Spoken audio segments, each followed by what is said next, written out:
Bonjour Nantes. Je crois que je vais vous remettre la vidéo pour que vous vous réveillez un petit peu là. Il n'y a personne qui veut s'exciter un peu sur des AC/DC? Il y a la délégation belge, ouais, on sait que c'est toujours partant, mais les autres, personne alors. Vous êtes là, Nantes, ou quoi? Bon, allez, on va dire que vous êtes là. On va parler d'innovation pour terminer la journée. On est au bon endroit pour ce faire, évidemment, puisque vous en avez vu un paquet dans le village, aux alentours, dans le cadre du Web Today, l'innovation, c'est partout. Quand on veut parler d'innovation, évidemment, du coup, la question, c'est qu'est-ce qu'on va pouvoir raconter d'intelligent par rapport au sujet. Et alors là, normalement, je dois avoir du son. Il faut le laisser ouvert pendant toute la presse, parce que j'ai des vidéos qui tournent, etc. Donc, si on me coupe le son, ça va être compliqué. Je vous le refais, regardez. Là, il y a du son. Ah, c'est mon téléphone. Pronto. Hop, faut que je décroche. Oh, pronto. Buongiorno Leonardo, Colantonio Leonardo, ça va ensemble, hein? Si, oui. Et je démarre l'innovation. Oui, bah, un peu compliqué au début sur la technique, mais on s'en sort. Oui. Si, oui. Je sais que tu es en pétard avec Steve. Oui. Mais c'est pas de ma faute en même temps. Ce n'est pas toi qui l'as fait, Léonard. Désolé. Je me suis beaucoup inspiré de lui, mais il essaye de faire croire un truc qui ne va pas pour le coup. Oui. Vous pouvez pas vous arranger tous les deux? Maintenant qu'il est là au-dessus.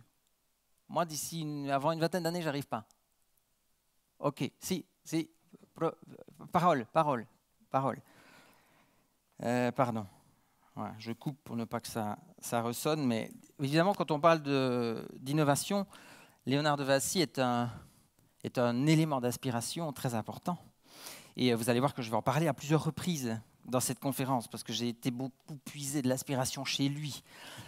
Et pour le coup, il est un peu en pétard avec Steve Jobs. Voyons ce que ça donne. Est-ce que vous savez ce que c'est? Ceci. Ne me dites pas Léonard de Vinci, puisque ça on vient de le voir. Mais la photo qui est à votre gauche, il y en a qui doivent savoir. J'entends parler bien fort, on est entre nous, on s'entend. Alors? J'ai entendu une bonne base pourtant. La machine de cryptographie, pas mal. On n'est pas encore là. La machine à calculer. Ouais. C'est la machine à calculer, le calculateur pour être précis.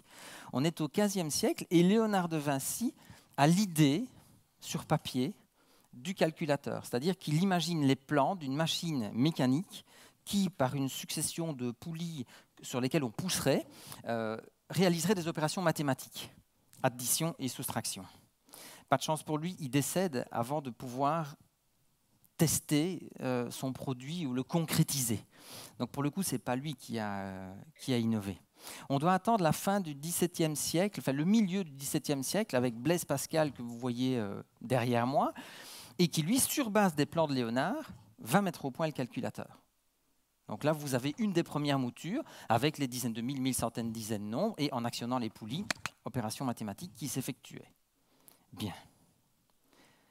Vous avez un dernier protagoniste qui intervient dans le circuit, en la personne de Leibniz. Alors, vous voyez que c'est tous des gros chevelus. Alors, bon, est-ce que l'innovation est une histoire de grands chevelus? C'est peut-être une des questions mystères qu'on va se poser en cette fin d'après-midi. Leibniz, il arrive avec une question particulière en termes d'innovation. Il dit très bien, ce produit, mon intention serait de faire des multiplications et des divisions. Quel est le problème du coup avec cet appareil? Je vous pose la question. Hein. Quel est le problème généré par le calculateur tel qu'il est là pour faire des multiplications et des divisions? La délégation belge, ils sont encore en train de... Donc allez-y avant qu'ils répondent.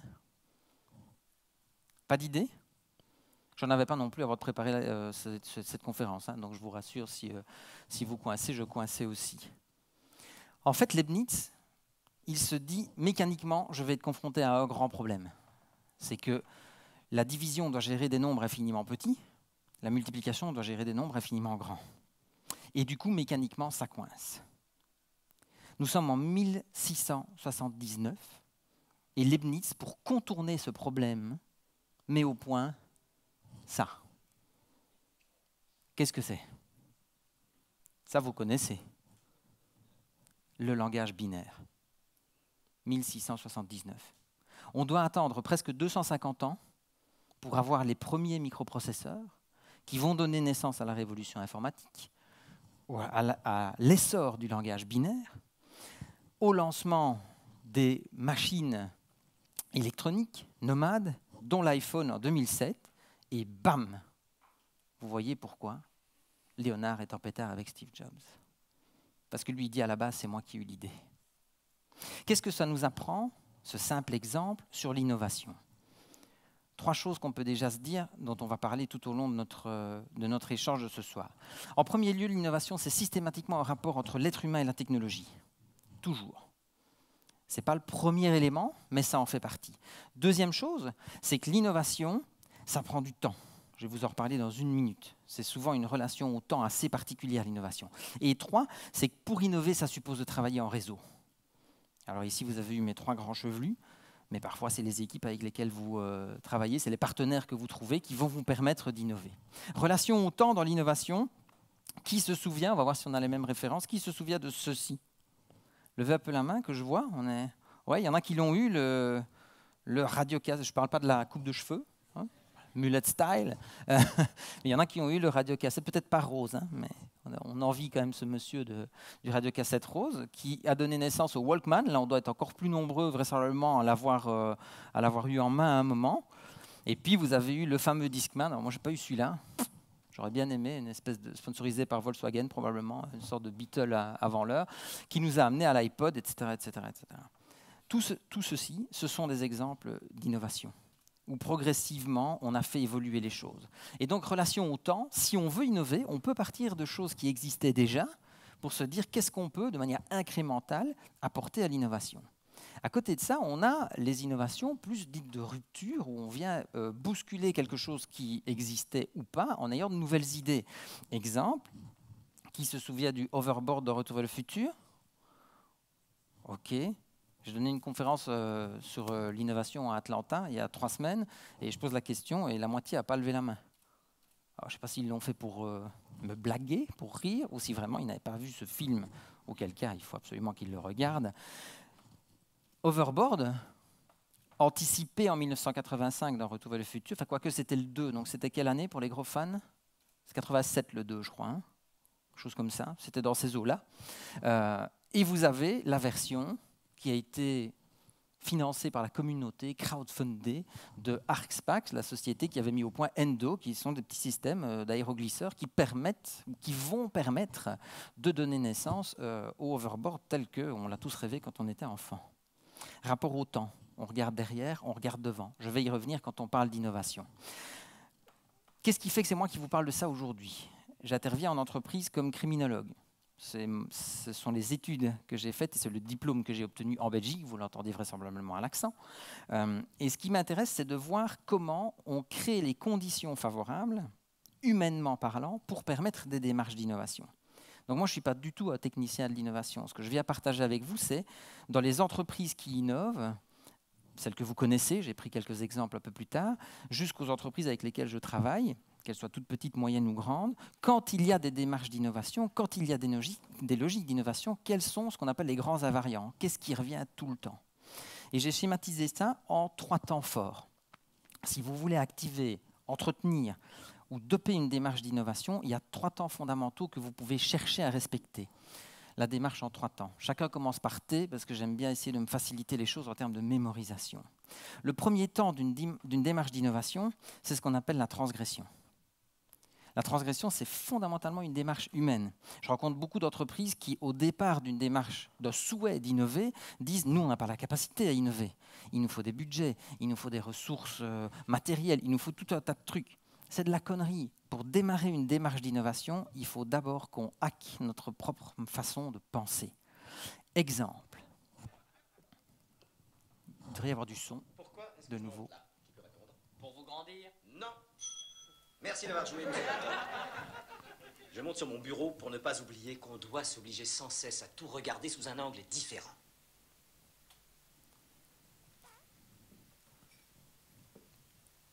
Oui, le monde est différent vu de mon bureau. Vous ne me croyez pas? Venez voir vous-même, venez. Allez, venez. Dès qu'on croit savoir quelque chose, messieurs, il faut l'observer sous un autre point de vue, même si ça paraît inutile ou bête. Il faut essayer. Quand vous lisez, ne laissez pas l'auteur décider pour vous. Non, c'est à vous de décider. Trouvez votre propre voie. Mais il ne faut pas attendre qu'il soit trop tard, mes amis. Plus vous tarderez, moins votre voix pourra se faire entendre. Thoreau a dit, pour bien des gens, la vie est une lente désespérance. Faut pas vous résigner. Parlez, libérez-vous, et regardez bien. Ne sautez pas de là-haut, les yeux fermés. Bien, voilà. C'est ça, monsieur Prisky. Merci, c'est ça, oui. Osez, allez à la conquête de terre vierge. Ça, c'est la phrase qui fait rêver, quoi. Oser aller à la conquête de terre vierge. Dans une démarche de transgression, on est pile là-dessus. C'est-à-dire qu'à un moment, alors vous êtes un public a priori prédisposé pour ce type de choses, mais à un moment, on doit pouvoir remettre en question des choses qu'on fait, des habitudes, des routines, en se disant, tiens, si on déterminait de fonctionner autrement, si on essayait une autre manière de fonctionner, une autre manière de réfléchir, une autre manière d'interagir, si on prenait un autre chemin que celui qu'on a pris habituellement. Alors c'est compliqué quand on est entrepreneur, quand on est start-up, puisque justement on essaye de trouver des routines qui fonctionnent. Dès le moment où on veut innover, on doit essayer de réinstaurer des marges de manœuvre comme ça. L'innovation cadre très mal avec le contexte routinier où tout est toujours enfermé, cadenassé et sent un peu la poussière. Concrètement, qu'est-ce qu'on peut faire pour chercher à développer cette capacité à transgresser les choses? Premier élément, on doit s'autoriser à oser. Alors de nouveau, c'est des choses qui, pour vous, normalement, doivent être relativement acquises, mais ça veut dire qu'on doit s'autoriser à fronder. C'est pour ça que vous avez une espèce de lance-pierre. C'est qu'on doit pouvoir jeter des pavés dans la mare. On doit pouvoir poser des questions qui vont chiffonner, qui vont contrarier, qui vont embêter. On doit être prêt, pour le dire de manière très plate, on doit être prêt à passer pour un con. Les cons, ça ose tout. C'est même à ça qu'on les reconnaît. Si vous vous souvenez des tontons flagueurs, les cons qui osent tout, c'est même à ça qu'on les reconnaît. On est pile là-dessus. Pourquoi? Parce que dès lors qu'on cherche à oser, à fronder, on doit contester une certaine forme d'ordre établi. Les innovateurs détestent le statu quo. On doit pouvoir contredire, c'est probablement là que c'est compliqué, nos propres croyances et certitudes. Si on veut innover par rapport à nous-mêmes, on doit parfois remettre en question ce qu'on a en tête. Et on doit aussi pouvoir contourner une certaine forme de pensée unique. Tous les gens qui vont vous dire ou qui vous ont déjà dit que vous avez croisé et qui vous ont dit de toute façon ça ne marchera pas. Si c'était une si bonne idée, d'autres l'auraient déjà fait. Vous voyez tout le genre de trucs, hein, toute l'espèce de ramassis de conneries qu'on se prend. Je vous montre un exemple dans le sport d'innovateur qui a réussi à contourner un peu les règles comme ça au risque d'être pris pour un con. Est-ce que vous savez qui est ce monsieur ? Pardon ? Je ne suis pas sûr d'avoir compris, mais je ne crois pas que c'est ce nom-là. Ce n'est pas le prince Charles ? Bill Gates jeune sans ses lunettes, ce n'est pas lui non plus. C'est peut-être ce qui a été dit, mais il excuse si je l'ai mal entendu, c'est Dick Fosbury. C'est ça qui avait été dit ? Ah bravo, mille excuses, ça vaudra des bonbons là. C'est effectivement Dick Fosbury, le premier qui a fait le fameux Fosbury Flip, donc qui a sauté à l'envers, en saut à hauteur.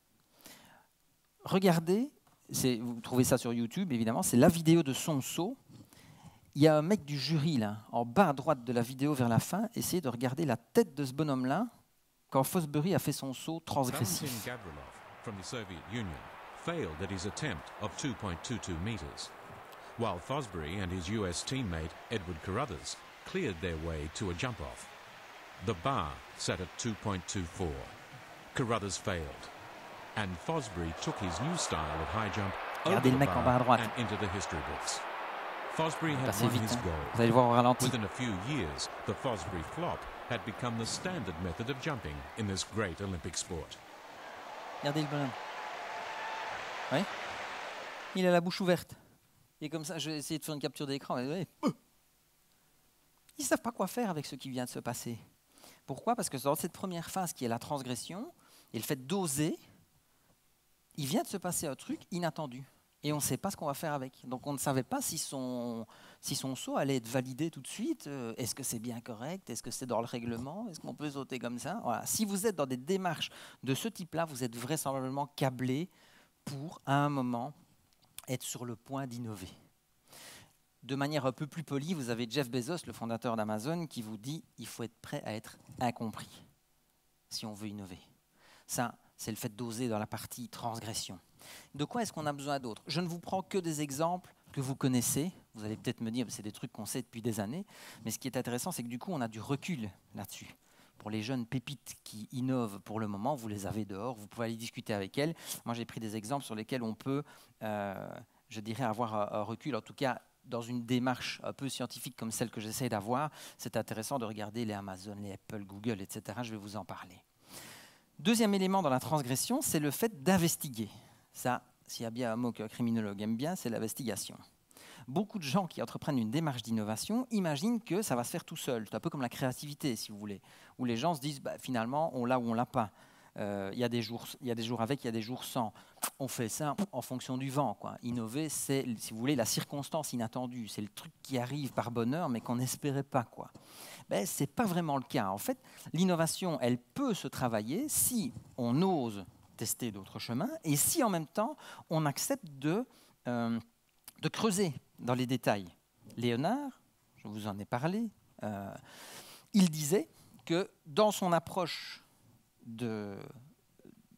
artistique, à la fois de peinture, de dessin, de sculpture, tout ce que vous voulez, il prenait toujours 3 points de vue, ce qu'on dirait aujourd'hui sous l'angle 360. Et il disait la plupart de mes contemporains en utilisent 2. Moi, j'en utilise 3 pour avoir la vision la plus compréhensive possible, la plus englobante possible d'un phénomène. Donc oui, dans une démarche d'innovation, on doit pouvoir être un peu frondeur, mais en même temps, on doit pouvoir aller au fond des choses. C'est souvent, vous le savez si vous innovez, c'est souvent en s'intéressant à quelque chose de particulier qu'on va pouvoir trouver une solution. Exemple, le pot de cornichon. Vous avez quand même un brave gars ou une brave dame qui un matin s'est levé en disant « j'en ai marre d'avoir toujours les doigts qui sont plats de vinaigre ou de aigre doux ». Et qui s'est dit à un moment, il y a quelque chose à faire avec ça. Je ne pense pas que l'idée de mettre un petit panier là qu'on soulève, vous l'avez en France, hein, le petit panier. Rassurez-moi, hein, c'est universel ce truc-là, hein, bien sûr. Hein. Donc, hop, on va mettre un petit panier pour que les cornichons y goûtent tout seuls. C'est de l'innovation. Regardez les voitures que vous utilisez tous les jours. Les voitures sont des laboratoires d'innovation permanents. Le verrouillage central, les vitres électriques, les vitres teintées, l'aide au stationnement, les véhicules autonomes. C'est de l'innovation en permanence. Et donc, on a la capacité à pouvoir s'inspirer de ce genre de choses. Dernier exemple, on va voir si vous l'avez connu. Qui se souvient dans son enfance, si vous le faites maintenant, il faut quand même sortir un petit peu de chez vous, hein, mais dans votre enfance, vous avez vraisemblablement à un moment pris une feuille de papier et avoir eu cette démarche de chercher à la plier au milieu pour pouvoir faire quoi? Pardon? Un avion, ah ouais, on voit ceux qui s'amusaient à l'école, évidemment. Non, la plier au milieu, juste vraiment le petit coin, là. Pour après... Pour quoi? Pas après. Ouais, pour après arriver à mettre la perfo pile au milieu. Vous l'avez fait, ça? Non? Il doit y avoir un truc en France. Hein. C'est la 2e fois, ils me disent non, nous, on n'a jamais fait ça. Vous n'avez jamais fait ça? En Belgique, on avait un sérieux retard. Hein. Oui, parce que nous, on passait notre temps à plier. C'était quasi un exercice scolaire. Hein. C'était plier la feuille au milieu. Alors peut-être que c'est un innovateur français qui s'est dit, on a des guides, des réglettes. Elles sont peut-être arrivées plutôt en France que chez nous, en fait, tout simplement. Hein. Et vous avez un jour un bonhomme ou une brave dame qui s'est levé en disant, on va juste mettre ça hein, pour que les gens aient plus à plier la feuille, quoi. Oui.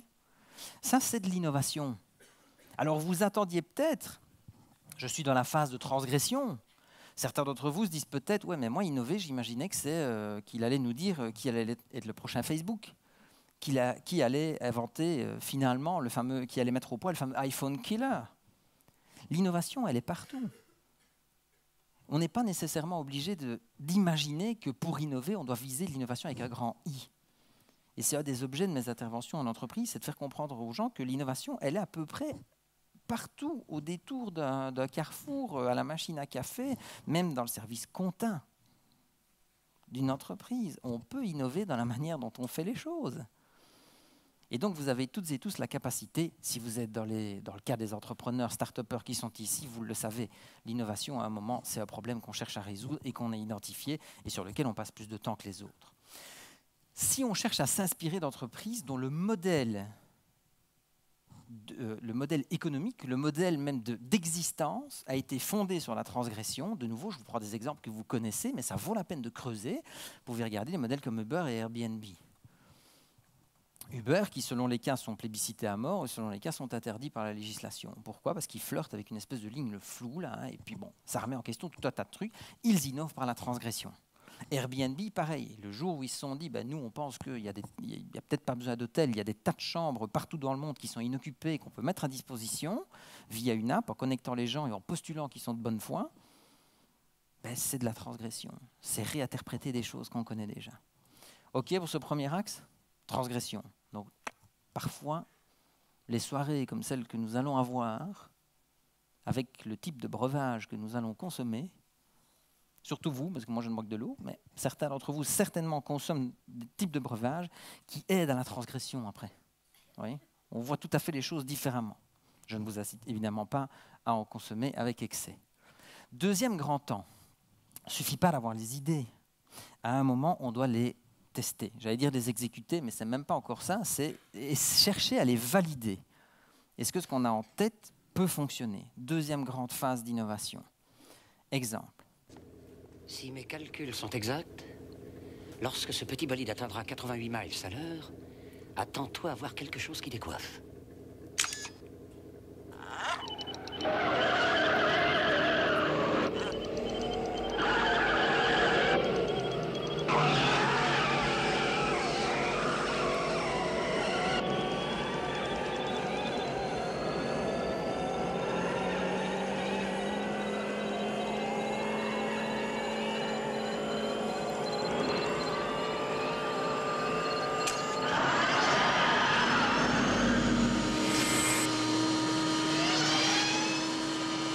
Regarde ça!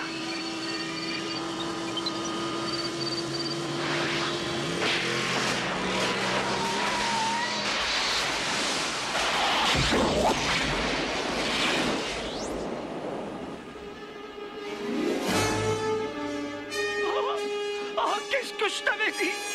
88 miles à l'heure! Il y a des fans ici de Retour vers le futur. Qu'est-ce qu'il dit après, Marty?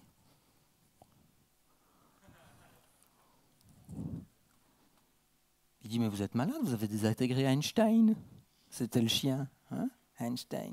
Bon, c'est toujours sympa de revoir un petit extrait de ce film sympathique. Je ne vous le montre pas de manière innocente. Je vous ai dit, l'innovation, c'est regarder derrière et c'est regarder devant. Si on regarde derrière, bon, le voyage dans le temps, on n'est pas encore sûr qu'on y est, mais là, vous avez une espèce de prototype de voiture sans chauffeur, qui sont aujourd'hui en train de devenir une réalité. Et donc, je dis parfois à des gens qui cherchent à innover dans le secteur techno, regardez tous les films un peu de cet ordre-là, hein, des années 80. Je suis un grand fan de Terminator, de Vol éternel. Si vous regardez toute l'évolution de la robotique, on va quand même vers là. Donc il y a énormément d'enseignements à tirer de ce genre de film qui est à mi-chemin entre la comédie et l'anticipation, la science-fiction. Vous avez eu K2000 ? La voiture. Qui aujourd'hui parle à sa bagnole quand il est tout seul, à l'intérieur? Ne me laissez pas lever la main tout seul. Hein? Ouais, évidemment, merci, il y en a qui assument. Évidemment. Quand tu dis « va chez maman », et qui dit « je prends la direction de domicile de votre maman », on parle à notre voiture aujourd'hui. Donc il y a des tas de choses qu'on peut aller chercher aussi dans les films. L'avantage, au niveau des films, c'est que ça a juste besoin d'avoir l'air vrai. Ce n'est pas censé marcher techniquement tant qu'on en a l'illusion. Mais du coup, si votre problème à vous pour innover, c'est de trouver les idées, il y en a plein dans le cinéma, il y en a plein dans la fiction, il y en a plein dans la littérature. Il suffit peut-être, je mets suffit entre guillemets, hein, il suffit peut-être de regarder, de revisiter certains films et de vous dire, tiens merde, aujourd'hui avec la techno qu'on a, avec les capacités qu'on a, peut-être que cette idée un peu folle qu'ils avaient eue il y a 10 ans ou 20 ans, on pourrait l'opérer. Okay ? Et là, on entre dans cette fameuse phase de test. Comment est-ce qu'on peut favoriser cette phase de test? Deux axes, comme pour la phase de transgression. Le premier axe, c'est la visualisation. Je vous ai beaucoup parlé de la relation au temps, ça me semble super important dans une démarche d'innovation. Deux manières de faire. Et de nouveau, je vais chercher chez Léonard. Léonard, qu'est-ce qu'il nous disait? Quand on veut innover, deux manières de voir les choses. Visualisation pré-image, dit-il, c'est imaginer des choses à venir. Ça, c'est la partie la plus compliquée. C'est les gens qui ont une intuition d'un truc qui n'existe pas encore. Exemple, Gillis Lundgren. C'est qui ce monsieur? Avant, je ne mettais pas le nom, mais les gens ne trouvaient quand même pas. Donc je me dis, autant mettre Gillis Lundgren et vous demandez quand même si vous savez qui c'est. Pardon? Acoustique? Le post-it? Ah non. Bien, merci, mais ce n'est pas ça. La mayonnaise, ça ce serait bien ça. Non, ce n'est pas ça malheureusement. Merci de jouer en tout cas. Un dernier essai? Internet? Non, c'est plus basique que ça, mais je suis sûr que vous êtes quasi tous concernés, sauf ceux qui philosophiquement arrivent à résister. C'est le numéro 4 qui a été recruté par Ingvar Kamprad chez Ikea. Il est décédé en 2016, Gillis Lundgren, et il est responsable d'une chose majeure, c'est le meuble en kit. Donc si vous emmerdez à monter les meubles Ikea et que parfois vous avez des difficultés, c'est vers lui qu'il faut se retourner. Gillis Lundgren, je vous explique comment ça s'est passé. Gillis Lundgren, cette visualisation pré-image, il l'a eu sur cette table-là, le modèle Lovett. Enfin, peut-être que c'est Lovett, je ne sais pas comment on le prononce exactement, hein, mais vous voyez l'idée. Table à 3 pieds qui est dans le musée Ikea. Bien, si vous allez visiter le musée Ikea, vous allez voir cette table. Gillis Lundgren visite avec Ingvar Kamprad, lui, le fondateur d'Ikea, le I et le K d'Ikea, c'est Ingvar Kamprad. Il visite une unité de production. À l'époque, moi je ne l'ai pas connu, la plupart d'entre vous non plus, mais il faut arriver à se figurer, c'est l'époque où les meubles étaient découpés, assemblés en usine et livrés au client final, montés. Personne n'avait jamais fait autrement. Personne n'avait jamais imaginé qu'on pouvait faire ça autrement. Et un jour, lors d'une fameuse visite, vous avez Kamprad et Lundgren qui se promènent, et à un moment, ils s'arrêtent devant, imaginons, Lovett, qui est là. Et ils s'arrêtent tous les deux. Et il y a trois ouvriers qui sont occupés à emballer la table pour chercher à l'expédier. Problème d'Ikea à l'époque, un des grands problèmes d'Ikea à l'époque, c'était la casse. Alors on comprend mieux, évidemment. Quand on devait monter tout et puis emballer et livrer ça au client monté, c'était compliqué. Et Lundgren a l'intuition géniale. Il dit spontanément, c'est quand même con. Quand on voit l'espace qu'on perd, le temps que ça prend et le risque de casse augmenter, ce serait tellement bien si on pouvait enlever les pieds. C'est tout. On est donc là. Personne n'a jamais pensé à ça, personne n'a jamais dit ça. Lui ne s'en rappelle même pas, d'ailleurs. Par contre, le patron, ça lui frappe un coin de la tête. Il comprend que son acolyte vient d'imaginer un truc auquel personne n'a encore pensé, visualisation pré-image. Il lui a peut-être dit d'ailleurs, « Oh Gillis, tu viens de faire une visualisation pré-image. » Très intéressante. Il le convoque dans son bureau 2-3 jours après. Il lui dit « Gillis, tu te souviens de ce que tu as dit quand on a visité l'unité de production? À votre avis, qu'est-ce que Lundgren répond? » Aucune idée, boss. J'ai dit une connerie. Et Kamprad lui dit « Tu as parlé d'enlever les pieds. » Ça, c'est une idée qu'il faut creuser. Voyez, je vous parlerai en dernière partie de mon intervention de quelle est la Dream Team innovante, si on veut de nouveau stimuler cet état d'esprit-là, et vous allez voir que les deux s'y retrouvent assez bien. Visualisation pré-image, c'est donc concevoir un truc auquel personne n'a pensé. Bon. C'est très compliqué. Moi, en tout cas, quand j'ai attaqué l'innovation, je me suis dit, l'innovation, c'est pas pour moi, quoi. Je peux arriver à assembler des choses qui existent déjà, mais essayer d'imaginer un truc qui n'existe pas encore, c'est pas trop mon truc. Heureusement, Léonard nous dit, et ça, c'est plus accessible peut-être pour la plupart d'entre nous, il dit, il y a aussi la visualisation post-image, où là, on va réinterpréter quelque chose qui existe déjà. Et l'exemple de tout à l'heure, c'est pile ici. Donc, post-it, c'est là que ça vient. L'équipe qui met au point une colle qui ne colle pas. Est-ce qu'on jette à la poubelle? Est-ce qu'on voit si on peut trouver une autre façon de fonctionner? Vous avez la même chose avec la pénicilline et Fleming, qui fait des expériences et puis qui se rend compte à un moment que ça ne donne pas le résultat obtenu. Alors pour la petite histoire, Fleming, il avait un peu laissé l'expérience de côté, mais il avait quand même documenté son travail. Et vous avez 5 ans ou 10 ans après, 2 chercheurs qui ont relu les travaux de Fleming et qui se sont dit, mais si on reprend le même protocole, mais avec une finalité curative, il y a peut-être moyen de faire quelque chose. Si vous documentez un petit peu sur la pénicilline, vous allez voir qu'il y a beaucoup de gens qui ont contesté le rôle de Fleming, alors qu'on lui a attribué, c'est un des 3 qui a reçu le prix Nobel, son rôle est contesté justement pour ça. Parce qu'on dit, oui, mais lui, il n'a pas vu l'exploitation qu'on pouvait en faire. Peu importe, c'est un détail. Vous voyez l'idée, visualisation post-image, réinterpréter des choses qui existent déjà. Comment est-ce qu'on réinterprète des choses qui existent déjà? Par la transgression. Retour case départ, vous avez la boucle. Bien. Ça, c'est la première étape pour tester. C'est se dire, on va essayer de voir les choses post-image ou pré-image. Deuxième levier que vous pouvez utiliser dans cette phase de test, ben forcément, c'est l'expérimentation. Si à un moment, on ne passe pas au fait de mélanger les produits pour essayer de voir si ça fait quelque chose de différent, ça risque d'être compliqué. À quoi correspond ce numéro, ce nombre?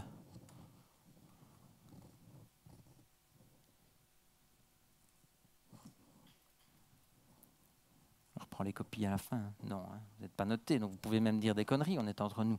Ça pourrait être quoi, 5126? Pardon? Le nombre d'essais? Ouais, je prends.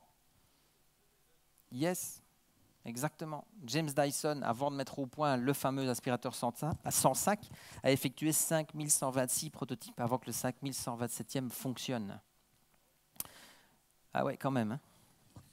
C'est-à-dire que nous, quand on est un peu motivé, on en fait 5. Quand on est un peu sous produit, 51. Et quand on est excité du bocal, peut-être 512. Alors, est-ce qu'il en a vraiment fait 5126 ? On va dire qu'on le croit. Mais en tout cas, c'est vous dire à quel point la phase de test était importante pour lui. Et Dyson a dit, moi, je n'ai pas eu l'impression d'avoir eu des échecs, parce que souvent, quand on parle d'innovation, on parle d'échecs. Il dit, moi, je n'ai pas eu l'impression d'échouer, j'ai eu l'impression que chacun me permettait de fermer des portes sur des choses qui n'allaient pas et d'essayer de converger vers une forme de solution, si vous voulez. C'est par les tests que ça arrive. Pourquoi est-ce que je voulais vous montrer ça? Pour 2 choses. Par rapport à l'innovation, revenir aux gens qui n'y croient de toute façon pas, Dyson a été proposé son prototype aux États-Unis à Hoover, 1991, si ma mémoire est correcte. Il arrive chez Hoover, marque historique américaine depuis 1901. Lui, il arrive 90 ans plus tard, boum boum, hey, super, regardez, j'ai un truc innovant, un aspirateur, il n'y a pas besoin de sac. Que lui répond Hoover? On n'a pas besoin de ça. T'es fou? Nous, toute notre marge, on l'a fait sur le fait de vendre les sacs. Donc, ton produit ne nous intéresse pas. Dyson repart en Europe, un peu la queue entre les jambes, pourrait-on dire. Il démarre en Asie, ça marche à fond les ballons. Il décide en 1996 de revenir aux États-Unis, mais du coup, il se dit, un peu en mode warrior, là, il dit, bah, puisqu'ils n'en ont pas voulu, je vais le lancer sous ma propre marque. Qui est la première marque d'aspirateur vendue aux États-Unis aujourd'hui? Dyson. Donc vous voyez, l'innovation, ça demande aussi de la persévérance. Personne n'a dit que ce serait facile. Si c'était facile, tout le monde pourrait le faire. Ce qui m'intéresse à vous montrer ici, encore un tout petit peu sur cet exemple, c'est la manière dont Dyson est arrivé à innover sur cet aspirateur. Donc on est bien d'accord, ce n'est pas lui qui a inventé l'aspirateur. Bien. Comment est-ce qu'il a réussi à innover? À travers ça. Est-ce qu'il y en a qui savent ce que c'est, ce truc-là? Moi, je n'en ai jamais vu, personnellement. Une brouette? Ouais, presque. Mais il y a une boule bizarre, là. C'est la première innovation de Dyson, qui, de nouveau, n'a pas inventé la brouette. C'est une des différences entre l'invention et l'innovation. Dyson a mis au point ce système qui s'appelle le ball borrow, parce qu'il s'est rendu compte que les roues verticales des brouettes, toutes fines, s'enlisaient dans la boue. Évidemment, ça rappelle des souvenirs à certains d'entre vous. Ici, vous avez une espèce d'enduit en peinture qui est pulvérisé avec un pistolet. Et c'était la manière utilisée par Dyson jusque-là pour essayer d'enduire la boule avec le produit qu'il fallait pour que ça résiste bien aux intempéries, à l'usage, à l'usure, etc., etc. Et un jour, Dyson se rend compte d'un truc, c'est que les tuyaux du pistolet à peinture systématiquement s'encrassent avec des résidus de peinture qui n'arrivent pas à dégager. Le gars étant tourné vers la résolution de problèmes, etc., il se dit, à mon avis, en utilisant la force cyclonique, la force centrifuge, il y a moyen de dégager ces résidus de peinture. Sa première innovation, c'est vraiment celle-ci, puisqu'il arrive à mettre au point cette fameuse boule là, qui va dans les brouettes et son enduit de peinture qui fonctionne. Très bien. Quelques semaines, quelques mois, quelques années plus tard, il se retrouve chez lui à passer l'aspirateur et bingo, il fait une connexion que les autres n'avaient pas fait, c'est de se dire, j'ai le même problème d'encrassage là, dans les tuyaux de l'aspirateur que j'ai retrouvé dans mon pistolet à peinture. Innover suppose parfois d'amener quelque chose d'existant sur un territoire différent. C'est pile ce qu'il a fait. Ça peut peut-être vous donner des sources d'inspiration, de dire j'ai peut-être pas besoin de chercher le truc avec un grand I. Qu'est-ce que j'ai déjà dans un domaine que je peux transposer dans un domaine dans lequel ce n'est pas encore actif, utilisé, etc. Bien, ça c'était pour le côté expérimenté. Quels sont les modèles d'entreprise qui innovent par les tests? Vous avez, entreprise technologique par ailleurs, vous avez Apple et Google. Apple n'a pas inventé le smartphone, et pourtant, ils ont mis au point l'iPhone. Google n'a pas inventé le moteur de recherche, vous vous souvenez d'AltaVista? Ouais. Lycos? Yahoo? Yahoo, on ne peut pas dire, ils existent toujours, hein, mais ici en Europe, ils sont quand même plus très très bien. Google n'a pas inventé le moteur de recherche, mais ils ont créé une nouvelle expérience, si vous voulez. Par l'innovation, l'expérience utilisateur, ils ont amené un autre niveau d'utilisation de ces engins, de ces outils, de ces produits. Bien. Et vous avez des tas de produits, ils vous en parlent très souvent, notamment chez Google. Apple, ils aiment moins faire ça, mais Google, ils expliquent souvent qu'ils lancent des tas de choses et puis ils voient si les gens prennent, si la sauce prend, la mayonnaise prend, on a parlé tout à l'heure, ou pas. Si ça ne marche pas, on abandonne. Exemple Google Wave, qui avait été laissé tomber, et des tas d'autres produits, quoi. Le Newton, vous connaissez le Newton d'Apple?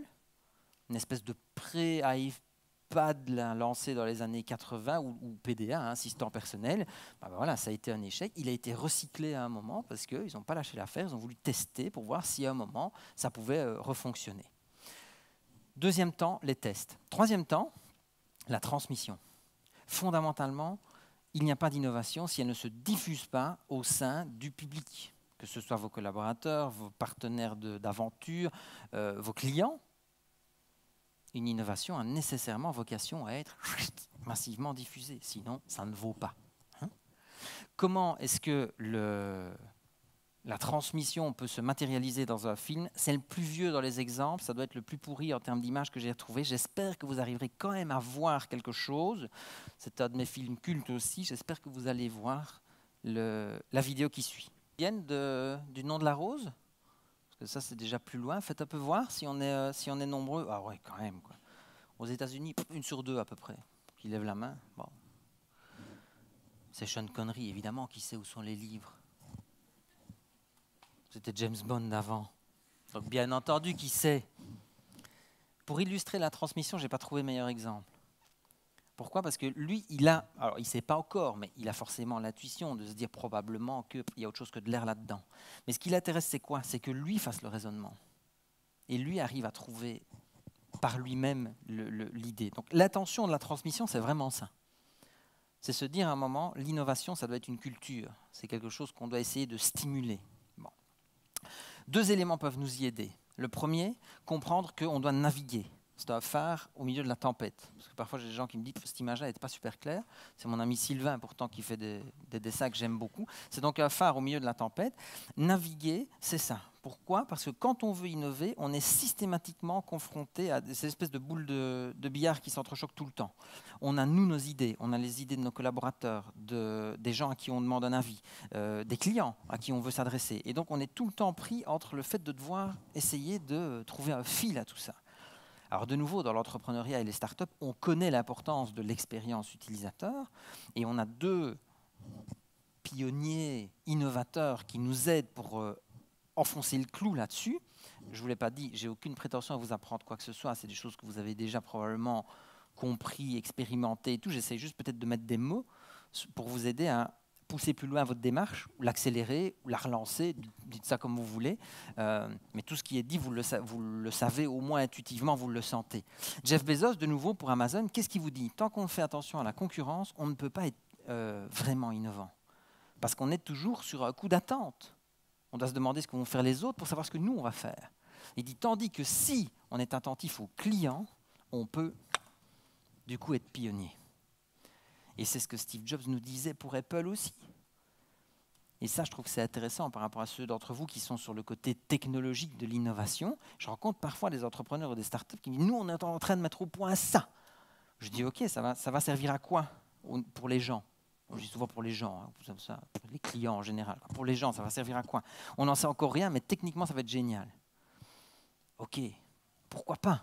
Mais à un moment, si on veut transmettre l'innovation, on doit pouvoir pronostiquer des usages. On doit pouvoir imaginer ce que les gens vont faire avec ce qu'on va leur mettre entre les mains. C'est ce que Steve Jobs cherche à nous dire quand il dit « on ne peut pas démarrer par la techno » et essayer de lui trouver un usage. On doit systématiquement se dire comment est-ce qu'on va améliorer la vie des gens, comment est-ce qu'on va raccourcir un délai, comment est-ce qu'on va faciliter une démarche.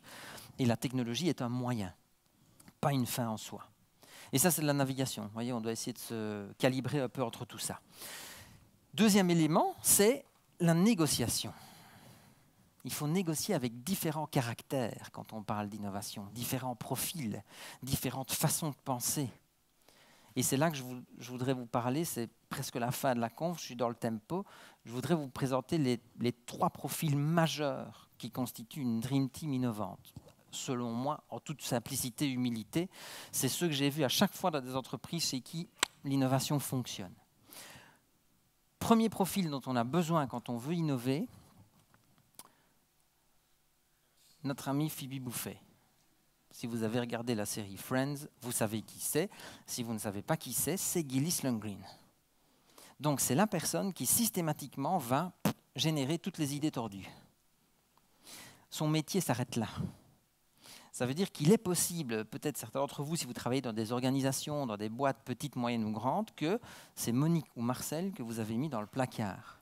Vous savez, la personne à qui on a dit « mais toi, ne viens plus aux réunions », parce qu'au final, nous, on est procédure, méthodologie, et toi, tu viens toujours avec tes idées à la con. Oui.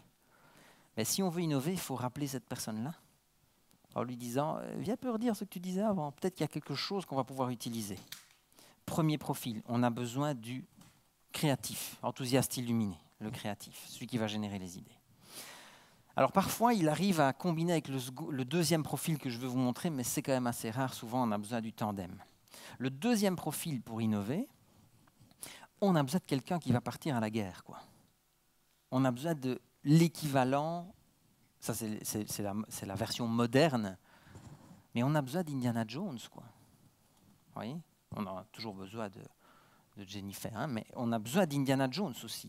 La personne c'est Ingvar Kamprad qui dit cette idée-là, on va mettre des ressources dessus, humaines, matérielles, financières, peu importe comment on l'appelle. C'est la personne qui va pouvoir orienter la tête chercheuse, qui va pouvoir dire ok, l'effort, l'énergie, on va en consacrer à ça. Et je vous dis parfois c'est la même qui arrive à avoir l'idée, ou les idées qui arrivent à trier elles-mêmes, mais assez souvent c'est quand même 2 personnes différentes. Elles ont chacune leur rôle. Parce que lui va aussi jouer le rôle de leader. Elon Musk, par exemple, est très souvent dans le rôle d'aventurier, en disant à ses équipes « trouvez-moi un truc pour faire ça ». Quand il dit chez Tesla « je veux que vous me mettiez un écran d'ordinateur dans le tableau de bord », il dit à ses équipes « on met de l'énergie là-dessus ». Et alors, si vous avez lu le bouquin sur Elon Musk ou vu des vidéos, vous savez qu'il a passé du temps avec un de ses ingénieurs à prendre des vrais écrans, des vrais moniteurs pour voir la taille idéale à mettre dans les Tesla. Troisième profil majeur dont on a besoin quand on innove, c'est notre ami MacGyver. Il va nous falloir le technicien, le développeur, la personne qui va se dire « ok, comment est-ce qu'au départ de l'idée, je vais pouvoir la rendre concrète pour les utilisateurs. » D'un point de vue purement technique, comment on va assembler les tuyaux, mais aussi d'un point de vue expérience. Comment est-ce qu'on va faire en sorte que les gens comprennent ce qu'on a voulu faire pour eux. Bien. Ça, c'est le troisième gros profil. Voyez, technicien, inventif et aventurier. Il y a un quatrième profil qui intervient quand même, c'est la bonus track. Ça pourrait être qui? Pardon? Le faiseur, c'est celui-ci. Le financier, c'est universel. À chaque fois, ici en Europe. Le financier, effectivement. À un moment, le critique ou le sceptique, il arrive. Qu'on se comprenne bien, je ne vous parle pas de la personne qui freine des cas de fer, peu importe ce que vous dites. On reste sur place, ça n'ira pas. On va à gauche, ça ne va pas. On va à gauche pour vous, oui. Ça ne va pas. On va à droite, ça ne va pas. On va devant, on va derrière, ça ne va pas. La vraie personne qui bloque dans tous les coins, l'anti-changement, ça on n'en a pas besoin. À un moment, il faut essayer de la mettre dans le placard, parce qu'on a libéré la place pour Monique et Albert. Hop, on peut essayer de mettre celui-là à la place. Le sceptique ou le critique, c'est vraiment la personne qui va questionner l'idée ou le projet. Et ce qui est intéressant avec l'apport que lui peut faire, c'est qu'il va peut-être nous donner déjà des tendances de ce que les gens pourraient amener comme question. En disant, OK, mais je vais faire quoi avec ça? Comment est-ce que ça va marcher? En quoi est-ce que ça va changer mon quotidien? Et ça, c'est intéressant à voir. Donc les 4, le créatif, l'aventurier, créatif qui a les idées, aventurier qui dit on va aller sur celle-là, l'ingénieur qui va commencer à assembler les tuyaux, et le critique qu'on a avec nous pour éviter potentiellement des faux pas. Je pense que si on cherche déjà à s'outiller comme ça par rapport à l'innovation, on a des possibilités assez optimistes de la pousser plus loin, de la réactiver ou de la doper dans nos entreprises. Voilà 2 entreprises qui fonctionnent sous un modèle de transmission. Si vous regardez Tesla, ils ont quand même décidé de mettre les brevets en open source. Donc ils ont dit construisons ensemble la voiture électrique de demain, il est temps que ça arrive. Donc ça, c'était quand même assez culotté comme façon de fonctionner. Certains disent que c'est un coup marketing, mais Musk a dit mais non, nous ce qui nous intéressait vraiment, c'est de dire allons-y ensemble parce qu'il est vraiment temps de faire quelque chose. Et alors à côté, vous avez Dyson, le même gars des aspirateurs. L'entreprise Dyson, 4400 personnes au monde à peu près, 50% de la boîte, c'est de la R&D. Recherche et développement, avec des ingénieurs, avec des scientifiques, avec des biologistes, avec toute une série de profils qui sont là pour essayer de diffuser des idées qui n'auraient pas percolé autrement. Oui. Alors je synthétise, parce qu'on arrive au bout du temps dispo. Vous avez les 3 phases, commence par T, transgression, test et transmission, ce que j'ai voulu vous montrer. Et vous aviez à chaque fois 2 éléments qui illustraient ou qui permettaient peut-être d'essayer d'avoir des éléments un peu concrets sur chaque phase. Il manque un truc assez capital quand on veut parler d'innovation, c'est qu'il nous manque cette notion cruciale de compréhension que c'est un fonctionnement circulaire. Donc la logique d'innovation, ce n'est pas linéaire. J'espère que vous avez été avec moi et que vous avez bien senti. Ce n'est pas une question, on part à un point A, on va vers un point B, C. On essaie de recycler des trucs qui sont déjà là, on essaie de prendre des idées qui ont l'air un peu loufoques, et on recycle, on recommence et on réessaye. Et là, il y a quand même un grand innovateur, je ne pouvais pas me passer de le citer à un moment, c'est Edison, aussi énorme innovateur. Si vous lisez des biographies sur lui, il y a des tas de choses très très intéressantes. Certaines étaient dans la présentation. Et Edison a dit, si vous réussissez le premier cours, commencez, quoi. Vous n'avez pas poussé suffisamment loin la logique d'innovation. Ou en tout cas, vous pouvez faire encore beaucoup mieux. Donc, du coup, j'ai 7 points qui sont là. Ça, c'est plus ou moins dans l'ordre dans lequel vous les avez reçus. Et j'adore les acrostiches. Donc, je vous les ai remis dans le bon ordre pour dire que finalement, innover, ça se retrouve dans ces différents éléments-là. Voilà grosso modo les idées que je voulais vous faire passer. Comme phrase de conclusion, j'ai 2 choses que je voudrais partager avec vous. La première, c'est, somme toute, innover, si on veut se déstresser avec cette notion, c'est comprendre que c'est démarrer quelque chose, comme n'importe qui peut faire. C'est à la portée de tous. On peut tous démarrer quelque chose. Simplement, l'innovateur, il va trouver soit un procédé, soit un résultat qui va être spécifique. Vous voyez ? C'est une des grandes différences avec la créativité, par exemple. Donc l'innovation, c'est ça. C'est je vais trouver une manière de faire qui sera relativement unique. Voilà un exemple. Innovation footballistique. René Higuita, gardien de but de la... Il y a des experts, hein, gardien de but de la Colombie, qui vous fait... Est-ce que vous vous souvenez comment ça s'appelait, ce machin-là ? Le coup du scorpion, ouais, il y a des connaisseurs. Hein. Le coup du scorpion, c'était quand même sacrément innovant. Hein. Vachement ballsy aussi, hein. C'était culotté de la mort, mais il l'a fait. Il y a des fois où ça a foiré. Hein. Bon, il a pris des goals, mais en même temps, il a pris des buts. Mais en même temps, pam, quoi. Voilà quelque chose qui a marqué les esprits. Il n'y en a pas beaucoup qui l'ont refait depuis, hein. Probablement un peu trop risqué, à l'inverse de notre ami Fosbury, où c'est devenu la méthode standard. Et donc ça, c'était une des phrases que je voulais vous donner sur l'innovation. La deuxième, j'en ai un tout petit peu parlé, je voudrais mettre l'accent là-dessus, parce que c'est vraiment quelque chose qui, pour moi, est ma manière d'innover, c'est se dire que, somme toute, innover, c'est faire quelque chose de différent sur un terrain de jeu existant. Ça, je vous ai montré plusieurs exemples, mais innover, et je voudrais vous lancer avec ça, parce que ça donnera peut-être des idées à certains d'entre vous, innover, c'est aussi faire quelque chose d'existant sur un terrain de jeu différent. Donc vous avez peut-être la capacité avec un produit ou un service que vous avez et qui fonctionne ici pour continuer à vous développer. Vous n'êtes pas obligé de réinventer la roue. Il suffit peut-être d'exporter, en l'occurrence, puisqu'on parle d'ici, ce produit ou ce service sur un autre territoire, dans un autre continent, dans d'autres types de profils clients, etc. etc., etc. J'en ai terminé. Ma belle photo de vacances, si vous la voulez. Je suis à votre disposition pour toute question, j'imagine qu'il y en a. On a, je crois, un tout petit peu de temps pour pouvoir éventuellement les... Oui, il me dit oui à la technique. Donc, si vous avez des questions, c'est avec grand plaisir. Je vous remercie.